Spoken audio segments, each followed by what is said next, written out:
Hello, everyone. Thank you for joining us for the September ASM Workbench.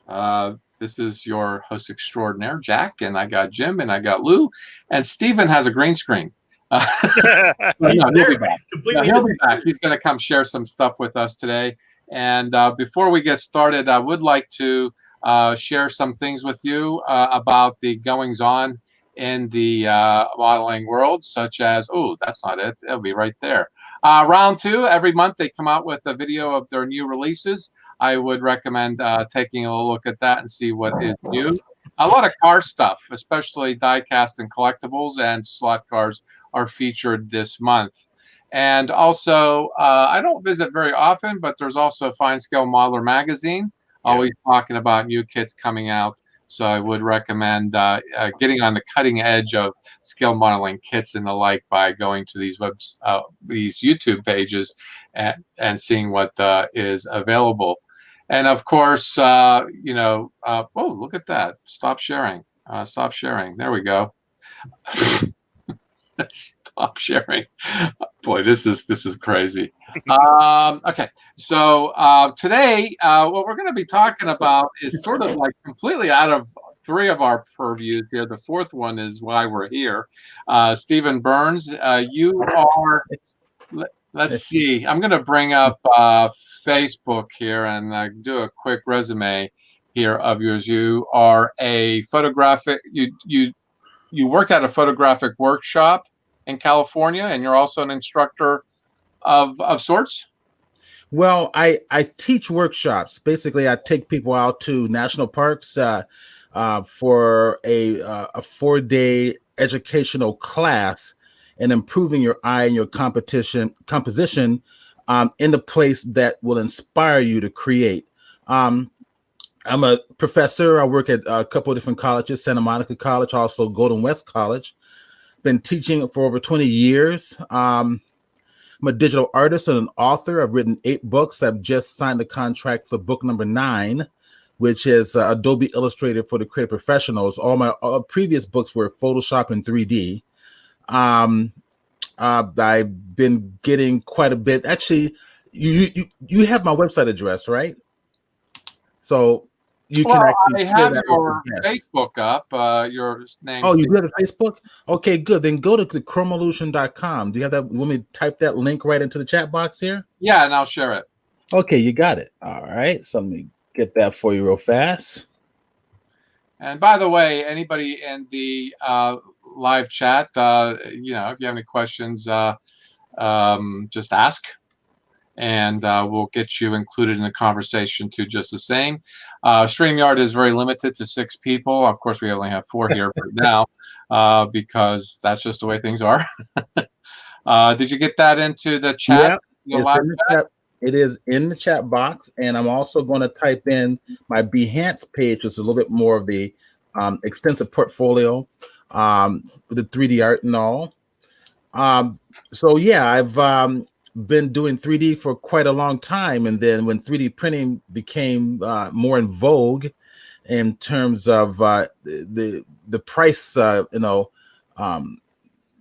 flexibility that we can now afford it, I started getting more into that. So what I've been doing is lately doing a lot of custom jobs. So where a client comes to me and says, "Hey, I've got this idea. Can you build it or can you create it?" So I usually design the piece, so they give me creative license. So I create the piece in 3D and then I print it out in a 3D printer. And what I do is I'm printing out first generation high quality parts. All right, so everything's very tight resolution, very little cleanup as an end result. And the other one is I had to put it into the. That is Behance. Yeah, Behance.net. There you go. Yeah, I had to do that. I had to transfer it over to the public chat. Okay. It's in there, which it would probably be better. Oh, that was the private chat that I'm in. I don't have a public chat. Oh, that's okay. I can move it over. That's fine. Yes, I do. Under comments. Yeah. Yes, I see it. Hello, everybody. Great to see you here. Okay, great. So I'll keep my eye on here and ask questions and answer any questions. Oh, Cool. hi, Heath. Okay. That was, yeah. So I would really recommend tapping Stephen, because he's a wealth of information. He knows what he's doing when it comes to the technology. And the way we got to know Stephen at first was a couple of years ago, maybe. Yeah. I think it had to have been a couple of years ago, Yeah. because I laid off of these shows for a year and a half, getting my health in order. So uh, you knocked our socks off when you were on the old show, showing off your replacement design for the 350 Klingon kit from Polar Lights, Right. the nacelle grills, and you just knocked our socks off with that. And I need a 3D printer. That's the kind of thing that. that. So Well, we are going to talk some aspects of 3D printing too, and yeah. how it all works. I was wanting to do something about collaboration between modelers of design, and finding out ways to maybe even to distribute these things among the populace. You have some experience in that, do you not? Yeah. Basically, what I love to do is that I like to be. I'm not trying to recreate what was already done. For example, if I'm doing something for like a Star Trek model, so if I've been doing Battlestar Galactica models, Star Trek models, I got some of those samples here. Anything having to do with 3D. What I like to do is I like to put my imagination into it and reimagine what it will be like, side by side with the client. So I started this whole thing off because Steve Smith came to me and says, I've got this client and we're doing this 1/350th scale enterprise, but the client saw these warp nacelle end caps that he'd like from some other 3D model that somebody rendered. Could you do those end caps? So I gave it a try, did the end caps. They came out extremely well. And then I started getting a whole bunch of other people asking me, can you do those for me as well? So I started creating this whole line of warp nacelle end caps for the 350 Enterprise. Then that transitioned to, well, can you do the grills for the 350 Enterprise? Oh, can you do the cockpit for the Viper for the Battlestar Galactica? Oh, can you build me a full scale Klingon ship? Which I've got some of those examples to show for you guys today. I want a full Klingon Navar, I think is how you pronounce it. Starship. Can you build me a full Enterprise? Use your imagination, do whatever you want. And I've got several of those going right now. So in addition to build parts that actually fits your current kits, I also do complete full builds of models now. I did one recently for a convention. It's a comic book convention. Basically, the guys who started the San Diego Comic-Con started a new convention. It's a smaller version of the San Diego Comic-Con called San Diego Comic Fest. The idea was that the Comic-Con had become so enormous, right, that they wanted to create something where the user or the attendee can actually get more personal with the presenters and the panelists. So they started a smaller version of the convention, which is now growing to several thousand now. And every year I run these workshops called the Digital Artistry Workshop. So I have connections with artists of all types: concept artists, comic book artists, 3D artists, Photoshop artists, digital painters. And I get all those guys to come in for 3 or 4 days and sit in one room for 8 hours and do presentations to show the public what can be done with digital tools. So part of Comic Fest, I always do a 3D print for them every year, and they auction off this print. The first year I did the Apollo 11, and last year I did the Earth versus the flying saucer, where the flying saucer crashes into the Capitol building. Mm-hmm. And I've got images of that to show you today as well. All right. And that was a huge hit. So so now everything is going in a direction where people are coming to me and say, hey, I got this idea, but can we change this? And you can put your own 2 cents into it. I say, okay, sure. Then I'll actually post my updates on Facebook, In fact, my Facebook page, and I'm going to type it here in chat. In fact, what I'll do is I will let's go over here to chat. So private, I'll go to private chat. There is my Facebook page called Warp Nacelle, and what you can do is you can just put Warp Nacelle into the search box in Facebook, and show your audience that. Mm-hmm. And Warp Nacelle is where I also often post everything, in addition to my personal page. But Warp Nacelle and 3D Custom Design, I post everything onto there to kind of show the client an update, and also show everybody else, all my followers, what I'm doing in terms of 3D design, and people actually love that stuff. So currently I'm working on several things. I'm working. Yeah. Well, I just wanted to bring Lou into this. You kind of had to start in a similar fashion. You started. Did you not start it for yourself? The masks. Yes, I did. And then people said, "Oh, that's really cool. Can I have something?" Yes, that is exactly because I am fundamentally a lazy person, and I would rather work smart than to work hard. And I found that it was easier if I was going to have to paint a series of repeating shapes, that if I cut a painting template for that shape and placed it about the hull, then I could get through the tedious part of masking each individual kit and get my results quicker and faster. But like Stephen, I also do the collaborative thing, but mine is fundamentally different, and mine is all 2D. I haven't quite mastered the third D yet. So my stuff is basically X and Y. But I will do what he was saying reminded me of it, because what I'll get is requests for, well, I've built the 350 Enterprise, I'm happy, or the 350 ship, but I want mine to be the USS Calypso, and I want it to have this number. Can you make me a mask set with that? Cool. And I can use the same basic setup template so that the letters are the right size and the right font and the numbers the right size, and I could do them a custom paint mask in that respect. So yes, once you phrased it like that, I find that I do a lot more collaboration than I thought I did. Okay, well, you have a channel on YouTube. I do. Lou Del Meso. You just go there and type his name into the YouTube search, and you would find his channel. And if you look at the earlier, I do believe if you look at the earlier video that you did a lot more with the idea. Well, you still do. I mean, you create them when a new model comes out from round 2, particularly. You come up with these, and you do show how you come up with your process. And lately, are you doing any masks for that? Yes. Nice. That's all painted. That is not decaled. Oh, that's cool. Painted. That's great. Painted instead of decals. Let me zoom in on that one. So that's all great painted stuff. That looks really good. That's paint.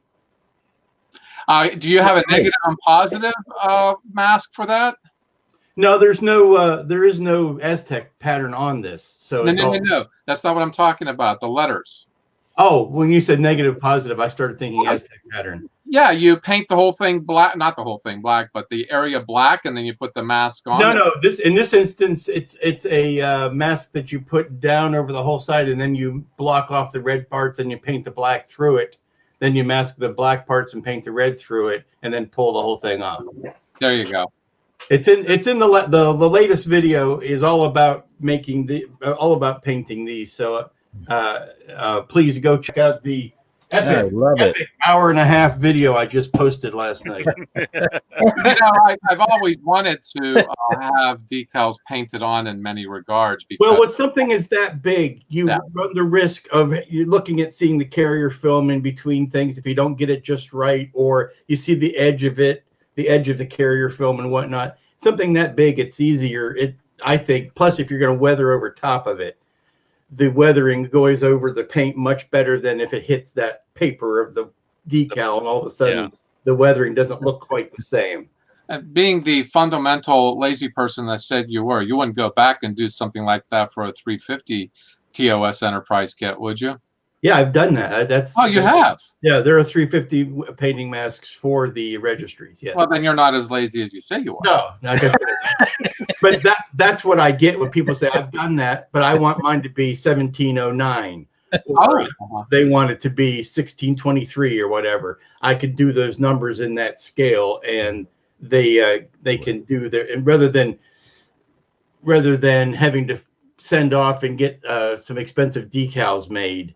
Yeah. That there are fewer people, I think, that actually make high quality decals, and the stuff you make at home, it doesn't quite cut it in my book because of the nature of the quality of what you're using as far as an inkjet printer versus having something professionally silk screened. Yeah. You know, the decals I sent you were the first time I ever made decals, and they weren't too bad. They weren't too bad for a first timer. No. I have no idea what I'm doing most of the time. Maybe that's maybe if I'm in ignorance, then bliss is happening. So there you go. You don't know what you don't know. Right. So Jim, we talked a little bit about something like this last night. You have some experience in this as well, do you not? Yeah, I have. I've made I've made parts, and that a lot of them are hand manufactured. I've done some 3D printed parts for other modelers, but I've also done a lot of just hand built parts for modelers that they can't that they they'll either don't feel confident or feel they will not be able to replicate themselves the pieces. I mean, one prime example, I did the domes for the Oblivion. Oh yes, I remember glow that. chip. Yeah, for another modeler, because he just couldn't figure out how to get those domes, because the model itself was 3D printed, that he printed it himself, but he didn't know how to do the domes. Mm-hmm. And so I took it upon myself to make the domes and that for him. I found existing plastic domes that would fit into the cutouts, and then cut them to shape and fit them. I see. But you're a resident paper modeler too. Yeah. Which is probably easier to make parts for. As a rule, yeah, and fix them a lot easier, yeah. Right. Because you're just taking an image and importing it into whatever graphic editor your choice, and then fix them or make additions of yourself and then print them out. Interesting. Which you have to do quite often, because not all designers are perfect in their designs, and you come across, well, this isn't right, so you end up having to redesign the part. Right. Unlike the other two here, other than Lou and Steven, you don't seek out. They just you just were contacted about these Oblivion domes. Huh. Interesting. I didn't know that. I think you know more people than I do. Or maybe that's a testament that you are a better modeler than I am, which is fine. I'm okay with that. Well, even on a less technological level, I could see that if somebody needed a really good vacuform dome done, it's like, I'm not going to invest the time to build a vacuformer and all that. I'm going to contact somebody who does vacuforming, or I've seen do it before, and say, here's what I would like to have. And he's already got the machine and that. Right. It's a heavy investment just for your one model. To come up with. Yeah, well, I could see, like, if you don't have the vacuum machine, no one invests in that. But you could, as a modeler, you could make the buck yourself. Yeah. For the vacuum, and then ship it to the person who's got the vacuum form machine, and then have them print it out for it. Or pick their brain at least to know what it is your buck should look like. Yeah. Right. I have a vague idea what a buck would look like, but well, a buck is basically a positive. Right. But what I'm saying is, I don't know about underdrafts and overdrafts. So Yeah. What I would say is, I need a dome that looks like this at the base and this at the top, and it has to be this big. Yeah. and let you figure out how to make it work. Yeah, be careful with this, Luke, because I got you immersed in the 3D printing thing, and you were having a hard time, and now you're finding successes. I'm very good. I'm really proud of that, but you know, Okay, you're right. okay. Here you go, Jack. I will tell the story. Wait a minute. I will tell the story. This is the shuttlecraft chair. Okay. Yeah. This was a collaboration. Simple as that. I was mentioning the on my first build that I was looking at 3D printing the chairs for the shuttlecraft. Doesn't come with chairs, so I went online, went to Thingiverse, went to your usual places, and I found a chair that was the Eames chair that was used in the shuttlecraft, and brought it down, tried to print it, wouldn't print. Walls were too paper thin. I mean, they were like 2 molecules thick. That's how wide those walls were. And it wouldn't print for nothing. So I kind of threw that up into the atmosphere saying, well, you know, I wish I could find a chair that was thicker.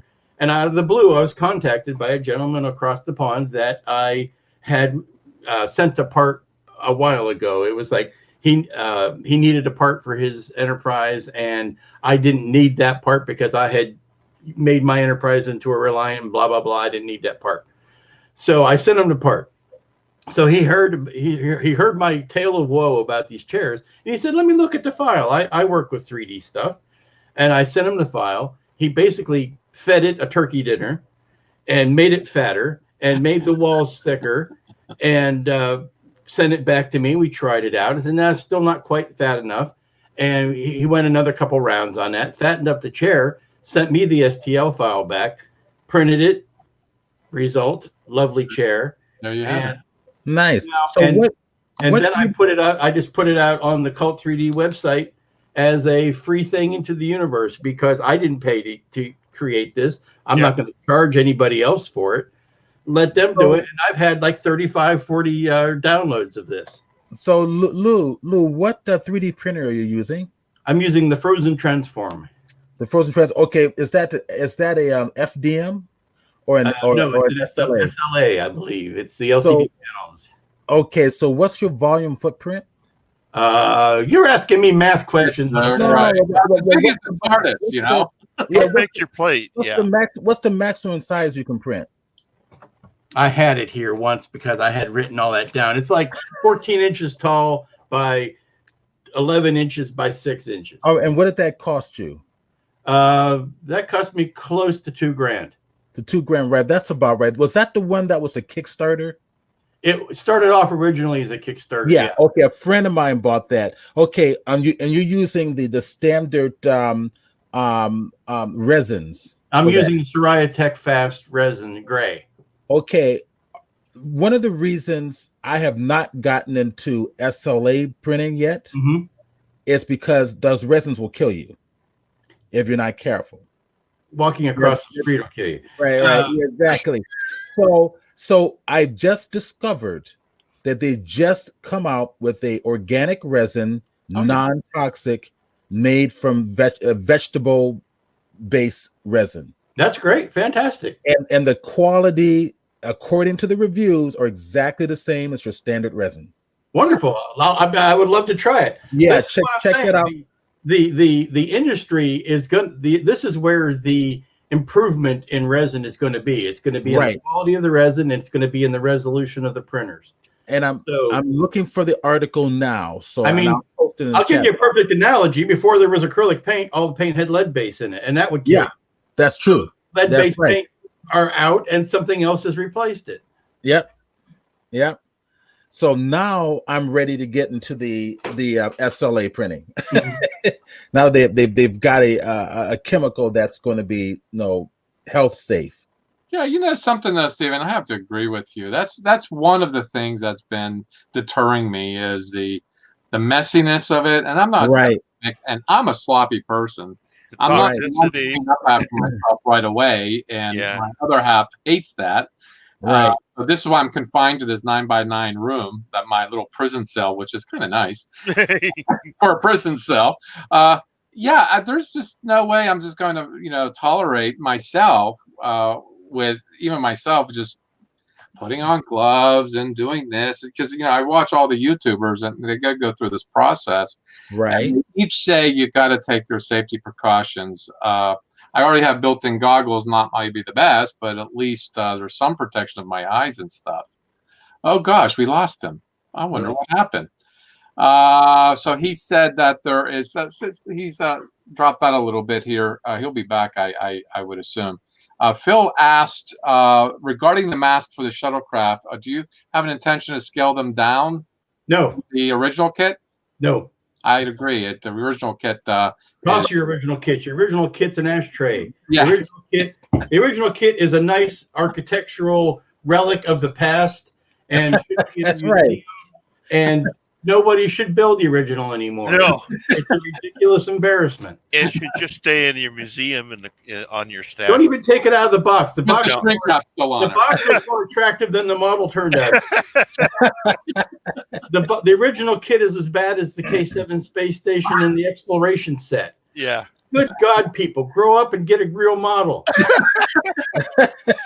Wow. Especially Don't hold back. Tell us how you really And feel that's about how it. I feel about that. Yeah. Why are people still building the 537 refit when there's a beautiful 350 scale refit Yeah. that does everything that you want a refit model to do? Oh, I know. Especially it amazes me people buy these 1/1000 scale things. It's kind of like that's kind Well, of the 1000 scale, even that is more accurate and a better looking ship than that 537 is. It most certainly is. So we were before that little break. We were talking about the toxicity of STL printing, and you were saying that because of the latest, and it's going to continue to advance because the filament printing, the three FDM. FDM. I always thinking of the wood at right. MDF, yeah.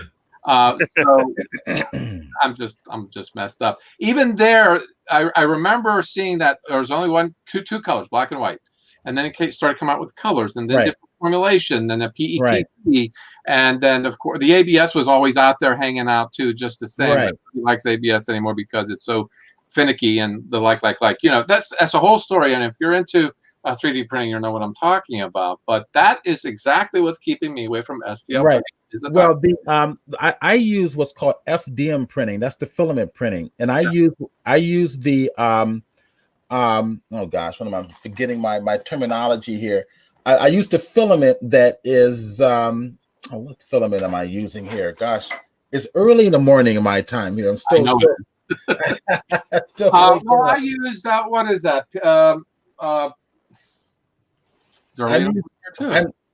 I'm using a filament that's basically made with corn oil.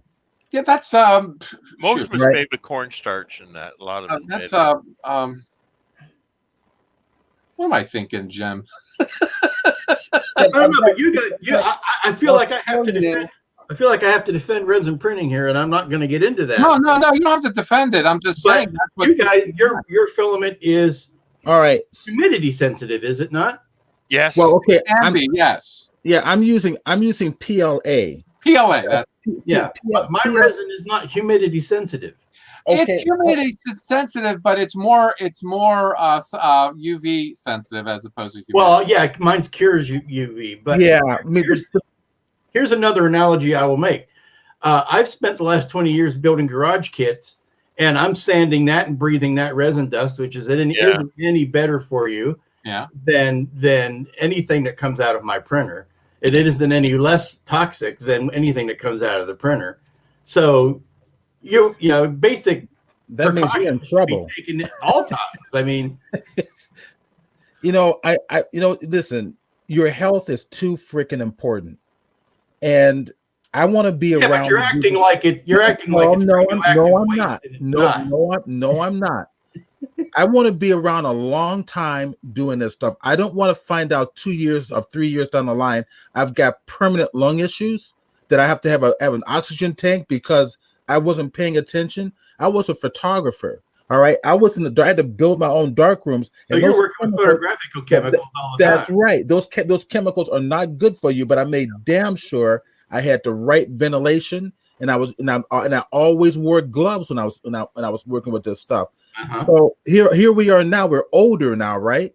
So we're not as young as we used to be. So I've got to watch every little. I mean, I love your SLA printing. I love it. The only problem I had with it is two things: the health issues, and that it can hurt you, your skin or your lungs if it gets on your skin, or as well as a little bit of the unpredictability at the end because of the curing process with the FDM. Once I print it, it's solid, it's done, and however I design the parts in the 3D program, it matches exactly what I print out. So if I want to put a screw into a bolt, it matches up exactly with FDM printing. With the SLA, you got that curing process, which can mess with how it cures, can mess with the sizing. Now, the quality you get from SLA, I absolutely love. The details, you don't see the grow lines like you would in FDM printing, but there are ways to work around that. Most of your 3D printing is FDM out there. Even the universities prefer not to be dealing with that messiness, as you mentioned, Jack, with 3D printing. So I think SLA still has a little bit of ways to go in terms of. I agree. Yeah. I agree. And as far as the lines, I don't think the messiness is any worse than your photography. It's a different process. It's a different thing. It's gloves and respirators and chemicals, and it's the same thing. Well, it's a different chemical, but it's skin contact. It's the same issues. Well, I'm gonna disagree with you because I've actually have a friend who has your printer, and I smelled the chemicals coming out of that printer that you're using. Well, mine are vented to the outside. Well, right, but when he had his inside the studio and it wasn't vented. Well, that's his problem. Hold on a minute. Hold on a minute. If I smell developer or fixer, it is not going to give me the effect on my lungs as this stuff does with 3D printing. We don't know that for sure. Well, yeah, we do. I'm not going to pretend that nothing's going to happen. I'm going to if it hurt my lungs, that little bit of sniff that I had, I'm going to pay attention to that. Okay. but if I will say this: if you could walk into his studio and smell the printer, that's his malpractice. Well, he knows that. You know what? I'm gonna backtrack this and try to wrap this up. I mean, we can go on for another hour about the debate on about stuff like this. I mean, even in ABS FDM printing, you need not only an environment that's very warm, but it does produce fumes that you might want to ventilate. So how do you keep a contained environment for that print and then vent it at the same time? This is why ABS has fallen completely out of favor, despite the fact that ABS printing is far superior than PLA in the regard of durability and other. Well, in durability, yes, but in detail, no. The PLA produces. I agree. I agree because the ABS has to print at a higher layer height than maybe PLA can. This is why PETG came out, because you got the best of both worlds and being able to print something that has some durability. And a model builder would say, why durability? Why is that? Because it's only a dust collector. I mean, dust is not that heavy. Well, if you're making stands or components inside the model to hold the model up, it's got to have some sort of physical, structural, and durability and stuff. Because a lot of things, I designed a very large model, and I'm still working on it because there's a lot of flaws to it. And Lou's being so kind, he said, "Oh, let the modeler figure that one out." But I like to figure these out. This is my thing. But with that being all said, though, because SLA printing is getting better, right, and also 3D printing has come down to most modelers' affordability level. Like whether it be FDM or SLA, the affordability is there. Yeah, what Lou bought is a 4-figure printer, and you can even buy a 2-figure printer, although albeit not very good, but it does get your snout a little wet on the whole idea of this technology. But what I'm wanting to really talk about is not just there's just a collaboration. I think we've all kind of touched upon that. Is if somebody is interested in something like this, not just learning the technology, but sharing and developing things together. Hey, modeling is a solitary hobby. And with the recent events, solitary became not a luxury, but has become a sentence, a prison sentence. I think people are more. I think people are more willing to come together and figure something out together, just like Lou said about the seats. So, what do you have to say about that, Stephen? How about you? I mean, is there a place for anyone and everyone in such a world in this part of the modeling world? In terms of what, selling your or sharing your files? Sharing and creating together, because just as Lou said, I mean, it were paper thin, and you got Etsy.com, which I think caters to a lot of different crafts, but STL sharing as well as sales of STL files are very big on Etsy. There is actually I was just bringing up one of my little factory. Yeah, my mini factory. Yeah, my mini factory. What's the other one, Lou? I go to there's a Thingiverse, and then there's Thingiverse. Pulse 3D. Yep. And but the best place I have found, honestly, is the Facebook forums. Yeah.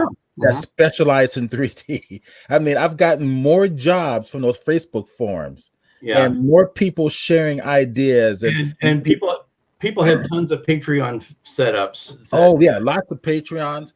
You've got Facebook pages for your particular printer. If you got questions about that, I mean, that's a huge. But he's right. Patreon's huge also. There's a lot of different ways to share. Oh, you want more? No, Jack. Quiet. The dead air.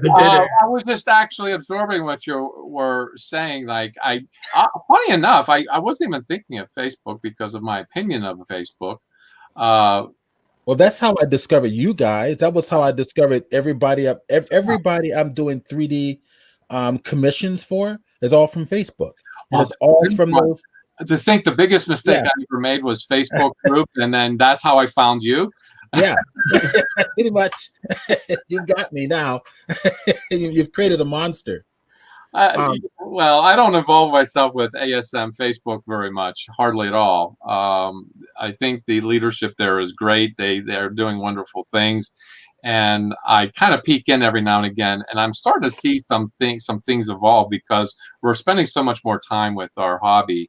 And I think people are getting bored with the same thing. They're now branching out. This is why we're talking about this, giving people some ideas as to where to branch out to and make your hobby more. Right. Well, that was how I met David Davina, or the Decina, David Decina. I'll show you the website page when I share my screen. But he's a master painter, and adapted his painting skills to doing 3D figurines and and model kits, and it's absolutely fabulous. So he reached out to me through Facebook, and I looked at his portfolio and I thought, damn, this guy is really good. So I sent him one of my kits, which he's going to detail and send back to me. Well, that's probably one of the biggest things now for collaboration is being able to talk to someone with the skills that you feel you are lacking in order to improve your own.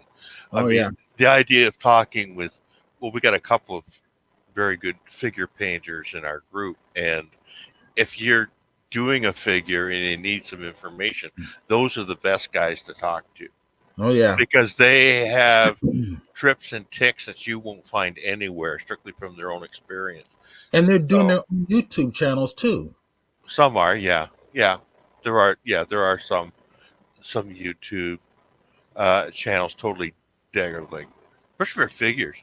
If you want to learn about figure painting, one of the best ones to follow are doll channels. Yeah. Wow. Yeah. That's The true. BDJ group is fantastic. You follow. Just be sure you clear your user cache before your internet browser cache before you put the search engine in for dolls. Okay. I'm gonna give that a try right now. Yeah, but Painted yeah, dolls. but Painted no, dolls will not give you the result you think you're going to get. yeah. But anyway, what I'm getting at is the skills that those people in that Oh, group are and fantastic the for railroad people. painting and railroad people. Yeah, for especially for diorama stuff. Yes, the railroad people. Check the railroad guys for They're diorama. Well, Yeah. that's interesting. I've been getting some people reaching out to me about 3D modeling some of their railroad cars. Yeah, But I've also discovered, and I don't get many of those. I also discovered that most of those guys do their own 3D printing. yeah. Yeah, where most of the people we work for don't want to do 3D printing. They're scratch builder. People I work for, they're scratch builders. That's what they love. They don't want to do 3D printing. They don't want to learn how to use a 3D program. Well, the thing is, they're getting their enjoyment out of the process, not the result. Yeah, I agree. It's the same with my other side hobby. The paper modeling, the architectural side of the paper modeling. A lot of that grew out of model railroading. Yeah. The area are huge. They've traditionally been huge paper models for the architecture and model railroading. Okay, I think Joe has come up with something interesting. When they come out with a printer that will do a realistic wiring harness, because Joe McCaslin does cutaways, mostly, if not all, jets, World War II airplanes and jets. And that's why he's saying wiring harness. Diameter of a human hair, I will look into buying one.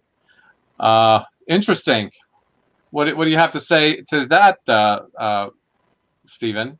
Can we so get to something as that small? Okay, so How small do you want the? well, if you want that small as Jim is sharing with you, you have to go with an SLA printer. No, that's done with an FDM. Well, FDM, you're going to be using a nozzle. The smallest nozzle that you have is 0.2 of a millimeter. That's done with a 0.4. That's with a 0.4. Well, then try it with a 0.2 and see how much more detail you're going to get from it. Yeah, it's possible for an FDM printer, but an SLA resin printer, I think you're saying that you would have a better. Well, remember, keep in mind, FDM printers are superb. They give you incredible detail, but you're gonna have to slow down your printing speeds. Yes, and you're gonna have to use a smaller nozzle. Now, here's the printer that I'm looking at is an SLA, but a LCD printer technology. Yes. Not the laser. Yes. Not the laser like the Formlabs, because the laser behaves just like an FDM. It's moving to every little point in 3D space. It's little lasers moving to every little point, like a FDM is moving to every little point in 3D space, where a LCD exposes one complete layer and everything on that layer at one time. So it's going from the bottom, boom, boom, boom, boom, which means you're going to get a lot faster speed. And no matter what you put on your plate, it's all going to be the same time frame. Mm-hmm. Right. Whether your plate is full or whether it has one object on it, it's the same amount of time. Right. And that is what Lou has. The Frozen is an LCD printer. It's not a laser. Yeah. No freaking lasers at my house. Yeah. The Blu-ray player. The only lasers I have are in my Blu-ray player. So, Joe, I think my immediate response is just as Stephen was saying, slowing down the speed of any kind of printer would do the job. Human hair, which is pretty small.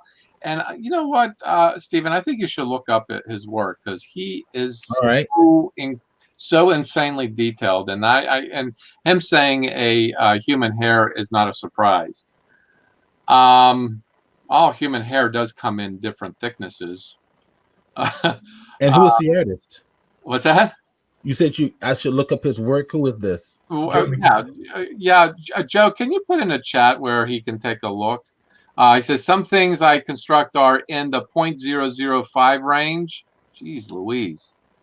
I think Oh, there you go. So, I oh, find Joe, I Joe, find I ask find me. if you're doing wiring harnesses, there are some mighty fine solid fishing lines out there that I've used that are down in the very fine scales of Yeah. of a hair that you can use, and you can paint those, and they're flexible, and you can use those for making your wiring harnesses too. Well, I think Joe would make a designer an interesting customer.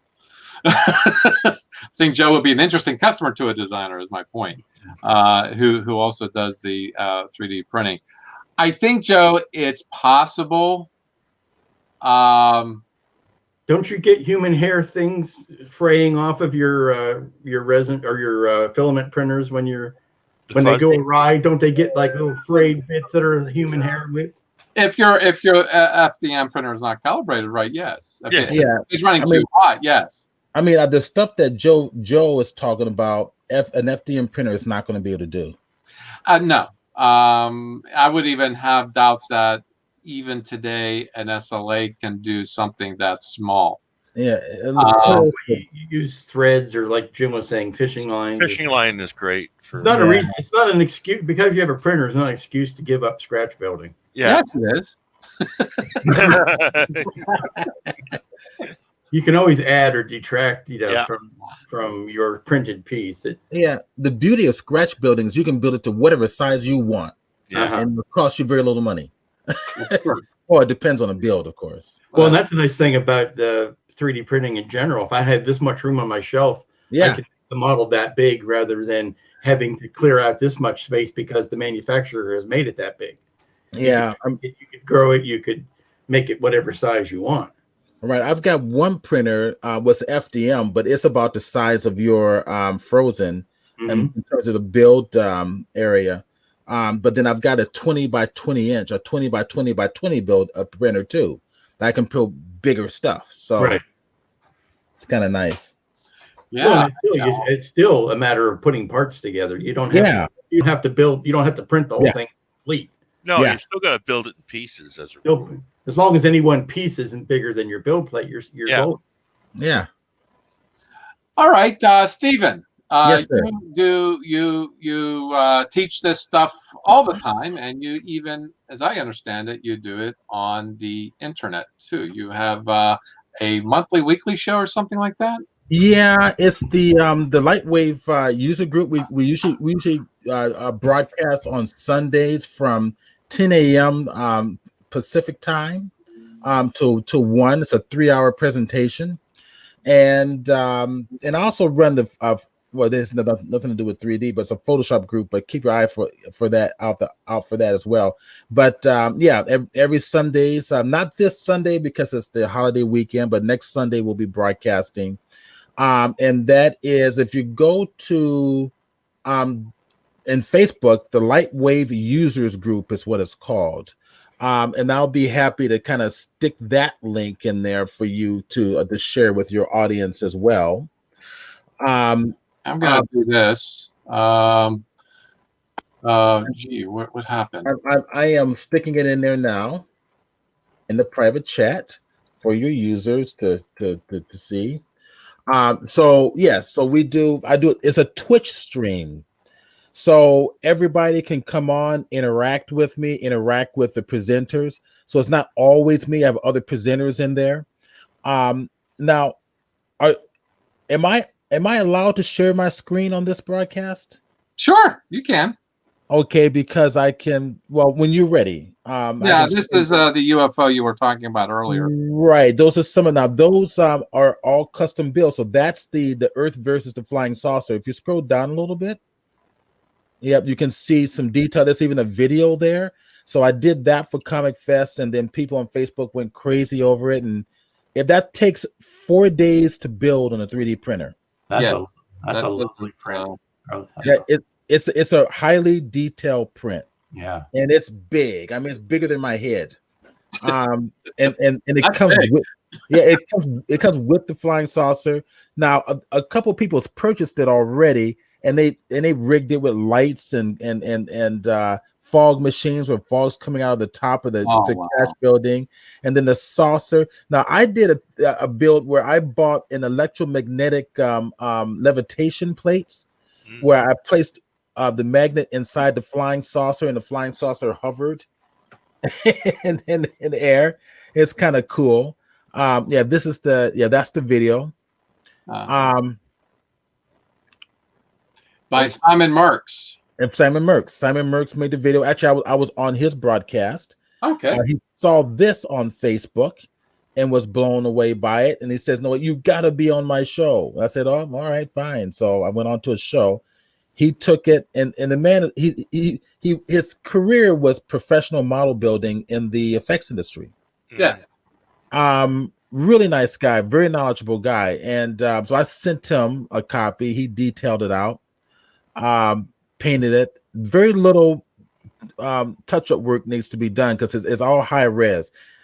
That's why I don't give away my STL files, because I like to have the control of the quality of the print, but I also like to sell them after the fact as well.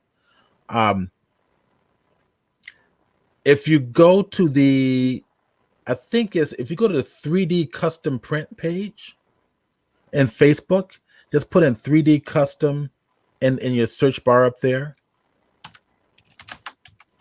and you should see a 3D custom design. I think that's what I called it. Let's see. I'll find it for you here. How about that? 3D, is that it? Yeah. Okay. Now go to your photos. Hold on a second. Get out of there. Go to photos on the left-hand side. Look. Go to the page. 3D custom design at the top. Is that it? Is that the right one? It says 3D custom design. Yeah, but there was another one up there. I think there's one's the page and one's a group. Go to the top one. Very top. Very, very, very top. Oh, duh. Okay. Yeah. All right, there you go. Okay, go to photos on the left-hand side. All right, and that shows a lot of. Go past the characters. That belongs to a friend of mine, Matthew Newman. Now there you get to see the individual parts. Those are someone hired me to do an imaginative custom warp nacelle for the Katinga class 1/350 kit, 1/350th kit build. So when you get this nacelle, it will fit right onto the ship, the bottom of the ship there, the legs of the ship. Oh, that is lovely. Look at that. Isn't that great? Oh, wow. That is actually lovely. That's the word that came to mind. It's just so, it's pretty. Yeah. It's in a very, diabolical sort of way. I mean, it's evoking an emotion. Right. Yeah. Right. An interesting little design. And I designed it so that you can put lights in it. Nice. So most of the parts I designed it so you can light it up or put soundboards. Look at that, and yeah, that's a fun one. Yeah, this you probably had a lot of good times doing this one. Oh yeah, I mean, and the thing is, I'll start a design and then I just don't like it. I hate it, and I start it over again, and I hate it, and then I'll start it over again. And then this was like the third attempt of that design. And this is an angle that I like because you also have the red card collector, and this is Kevin Peterson is the designer here. So I think these are photos from Kevin Peterson. Well, there's a lot of pictures here. Yeah, there's more. If you go to the thumbnail version view, just click on the black area. You scroll down, you get to see more other builds. Let's see. Go further down. I think it should. Oh, that's as far as it goes. That's where it's going. Maybe I need to join the group, huh? Yeah, that'll probably help. If I go to warp nacelle, I gotta approve you, don't I? So I'm gonna do that now. Warp nacelle, and it should be a request. I thought you were already in there, but maybe not. It's not going that far. Okay, this is the parts to that. Yeah, that's an FDM print, isn't it? Yeah, FDM print. I can tell by the striations on the underside. Yeah, that is not bad quality on the surface there. Look at that. You don't see the striations on the front side. Right. You don't, because that's where the detail. So Joe, take a look at this. I mean, this is pretty fine for even an FDM. It could probably go even finer yet. Yeah, this is a this is 1/10 of a millimeter height. That's considered a higher resolution. I can go up to 0.07. Yeah. And make it even finer than that, but I just didn't see it was necessary. Yeah. Wow. And I've got some actual models here. Actually, I have the actual print. Here, I'll bring it up to the camera. Let's undo this, and Let's see if I get that to hold still there so it focuses. Mm-hmm. It's focusing on the background. Let me get even closer. There we go. There we go.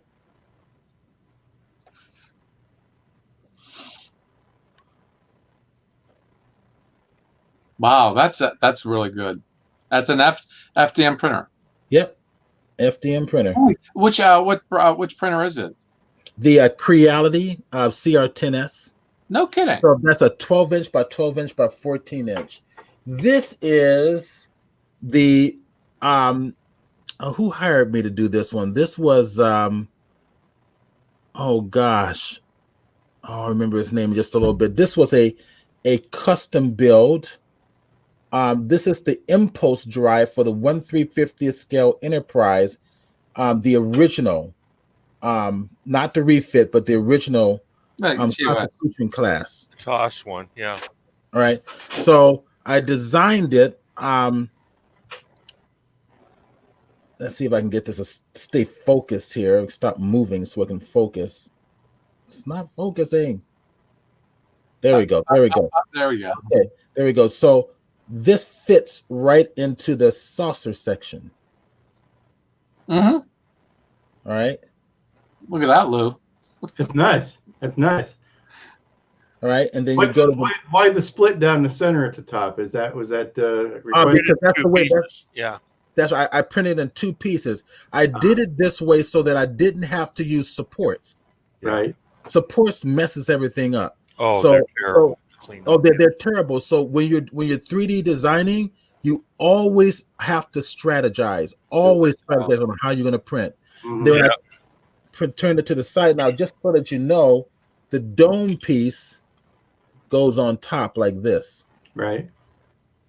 It's not glued on. And then that's the top. Then you turn it around to the back. Look at that. That's sexy. Yeah, and then and you can see through those. Come bring this right here. Everything's backwards. See? Yeah, there you go. See. Yeah. See, you can put lights in there and light it up. Oh my gosh! You know what? You guys are so well calibrated. I have a Prusa, and I'm still working through calibrating. It's a learning curve. I mean, trust me. I pulled my hair out literally. I don't believe you. I don't believe you. Yeah. I mean, it was hard work.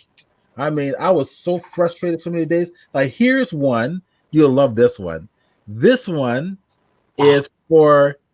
This is for the Enterprise B. All right. So imagine the Enterprise, the front of the ship on the Enterprise B. So someone called me and said, Steve, I don't like that what do they call it? A sensor array, or is it the deflector? The deflector. The deflector dish. I don't like that teeny little deflector dish in the front. I want you to do a deflector dish, but I want it kind of like Iron Man, And I thought, why don't we do this instead of me just doing the dish? Why don't I just do the whole front end? Right. It's easier than trying to install the dish. Exactly. And not only that, but the dish will be small because that model kit is really small. Right. Yeah. So I designed it. Let me see if I can get a closer view. I'll show you when I share my screen. I'll show you the 3D version of this. Get it to stop moving.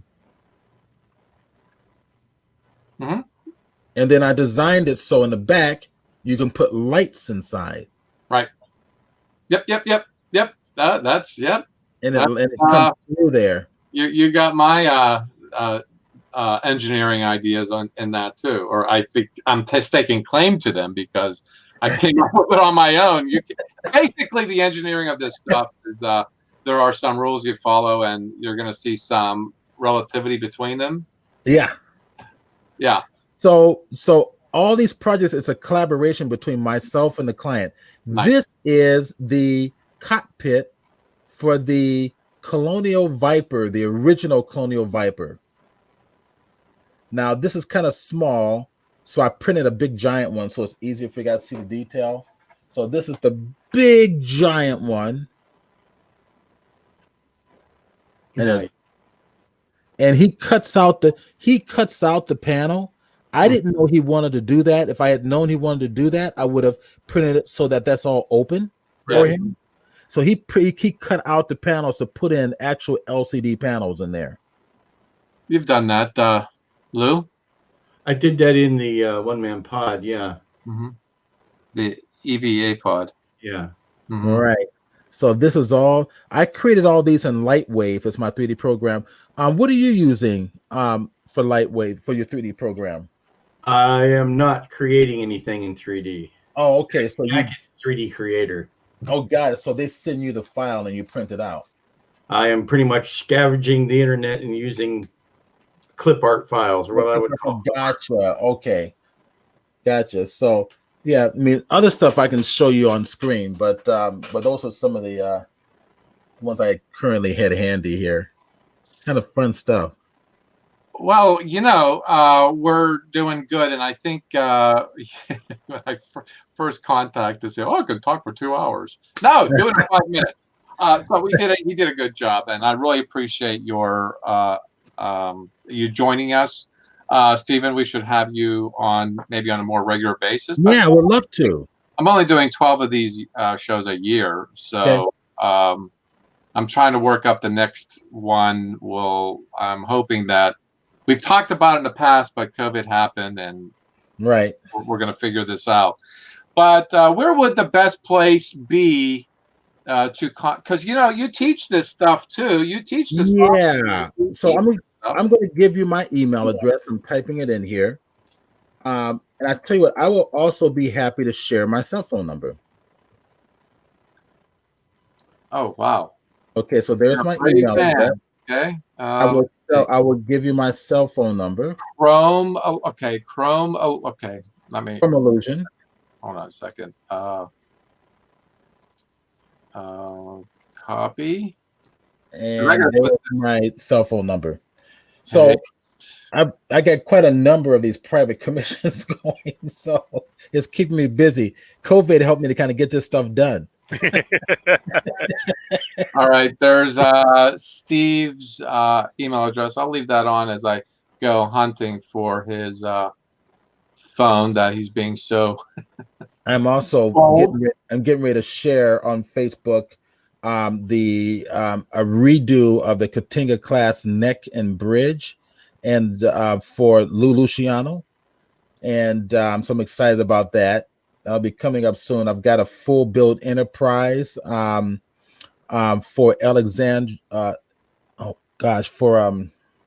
Alexander's his last name. What is his first name? Drives me nuts.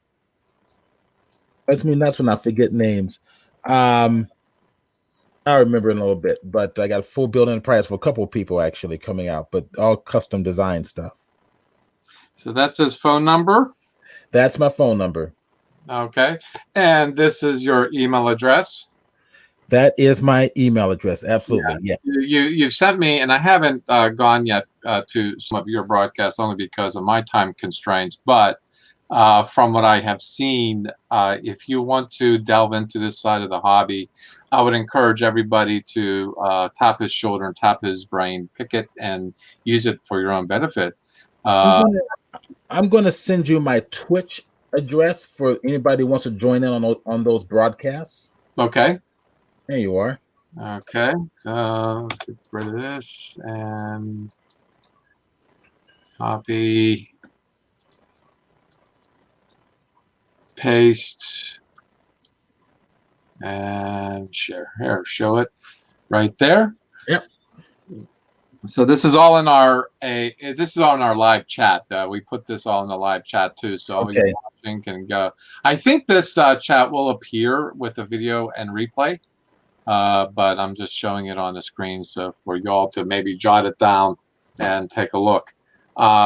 Great great show. Thank you so much, You're welcome. Stephen, for showing up. And this is not the way I expected it to go, but guess what? It turned out better than I thought. And that's what they said on the Titanic.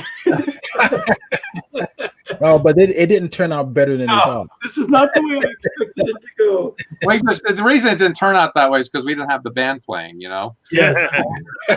string quartet to calm us. But no, this is kind of, I had no idea the way. I just had kind of a framework that we shared before the broadcast. But thank you so much for doing my job there, Stephen. My pleasure.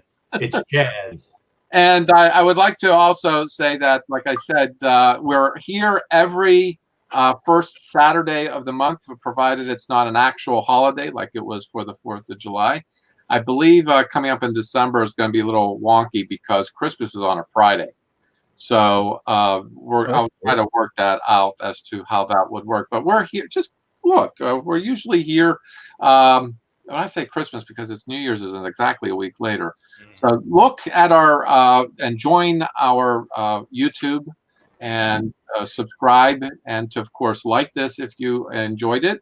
And if you do, that helps me. And also, it gives me an idea of what we're talking about or in the future if you leave comments too. So if there's something you have an idea about that you want to talk about, I have the usual suspects here that are very experienced, like Lou and Jim, and there's a bunch of others who are expert in their own little niche thing.